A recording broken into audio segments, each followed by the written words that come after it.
This is Autoline Daily, the show for enthusiasts of the global automotive industry. We start today in Europe, where the coronavirus has devastated car sales, far worse than we've seen in China or the US so far.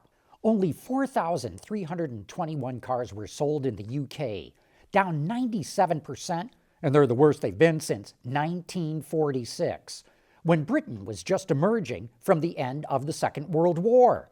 Bloomberg reports that sales were down by about the same in Spain and Italy, and were down 89% in France. Europe felt the impact of the COVID-19 earlier than in the US and adopted much stricter quarantine measures, which explains why sales fell further there. Now to the States, where we're about to see the first big-name casualty due to the coronavirus crisis. Rental car company Hertz is going to file for bankruptcy if it cannot reschedule debt payments and get lenders to give it a grace period. Hertz could file for Chapter 11 as soon as today if it doesn't work out a deal, which would allow it to stay in business while it works out a plan to pay creditors. It's also negotiating with the U.S. Treasury Department for a bailout.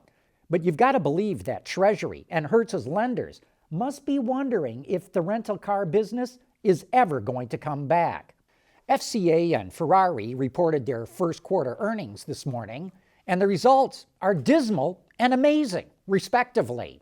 FCA lost nearly 1.7 billion euros and burned through 2.8 billion euros in cash. No surprise there, but amazingly, it did make an EBIT profit in North America, but it lost money in every other region of the world. But Ferrari, which used to be owned by FCA, reported amazing Q1 earnings. It sold 2,738 cars, which was actually up nearly 5%. But it must have discounted those sales because revenue was down 1%.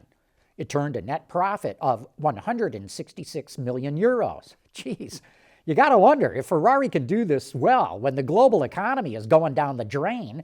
Imagine what it can do when we finally return to normal. That's why Ferrari stock jumped on the news. And here's where it gets really crazy. Ferrari's market cap of nearly 30 billion euros is now higher than that of GM, Ford, or FCA.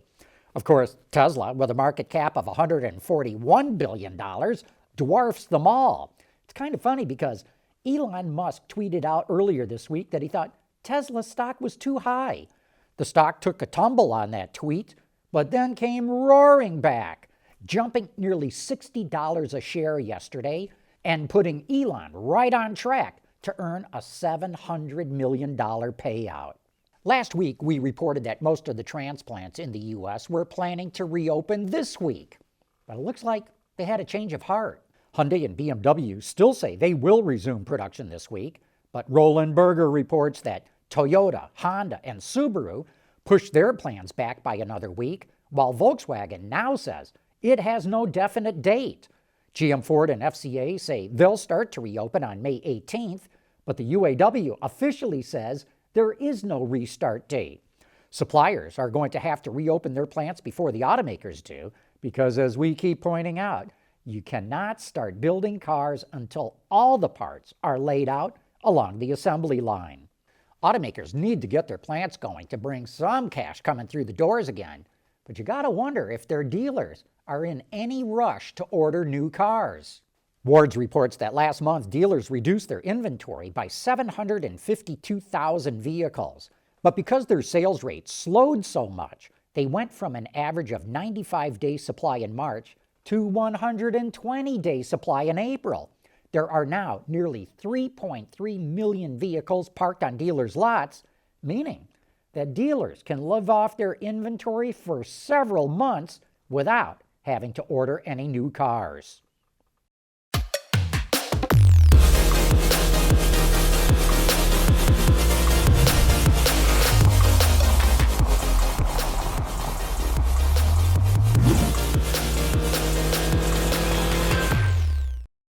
When Ford reported its Q1 earnings, one of the things that it bragged about is that it's selling a richer mix of vehicles with higher transaction prices.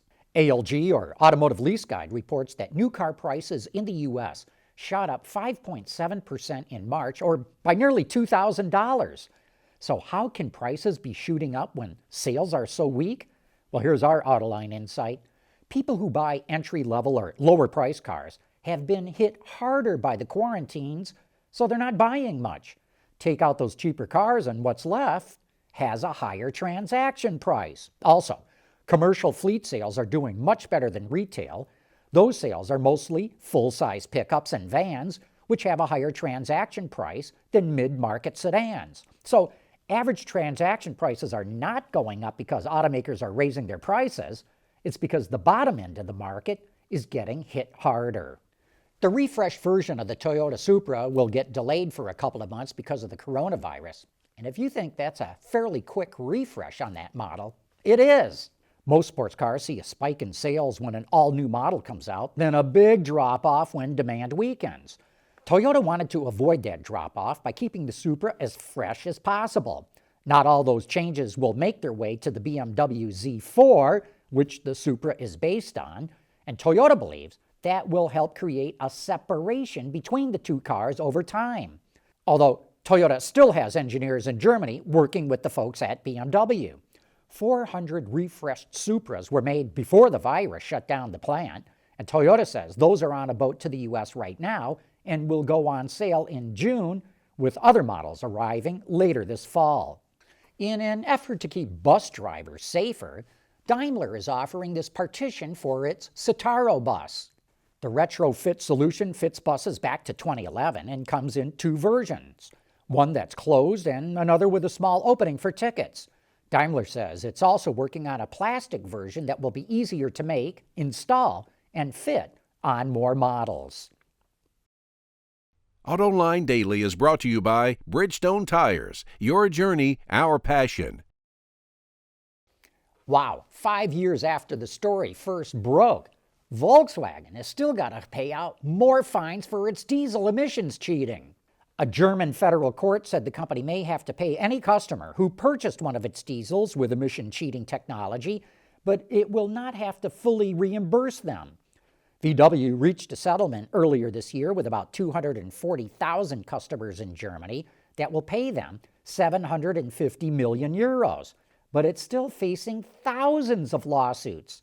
More than 10,000 related cases are under review, and another 60,000 are still pending. So far, Volkswagen has paid out $33 billion in fines and settlements related to this scandal. Tesla is still running into early build quality problems with its Model Y. Sandy Munro showed panel gaps are still a major problem with the Y in a recent interview that we did with him, and several owners are complaining about paint issues. The electric SUV is coming off the assembly line with swirl and scuff marks, scratches, and smudgy finishes. Tesla has had problems like this before, which it tends to fix over time, so anyone who can may want to wait for their Model Y until Tesla figures out how to get these issues fixed. Mix hyper-competitive race drivers in a video game competing against each other, and you know you're going to have high drama. And that's exactly what happened last weekend when IndyCar invited Lando Norris, a rising star in Formula One, to join the iRacing series at the Circuit of the Americas. He smoked the field. This weekend in Indianapolis, Norris was once again leading the race with 3 laps to go when he ran into the back of Simon Pagenaud. It might have seemed like a silly mistake, but Pagenaud was caught talking to his race engineer, saying, "We'd take out Lando. Let's do it." He says he only meant to hold up Norris, but no one's buying that excuse. And if that's not enough, the 2 lead drivers crashed within plain sight of the finish line when Santino Ferrucci deliberately took out Oliver Askew, who was about to win the race. That paved the way for Scott McLaughlin, an Australian supercar driver, to take the win. Everyone keeps saying that these are just video games, but man, do these drivers take it seriously. And with that, we wrap up today's report. Thanks for watching. We'll see you back here again tomorrow.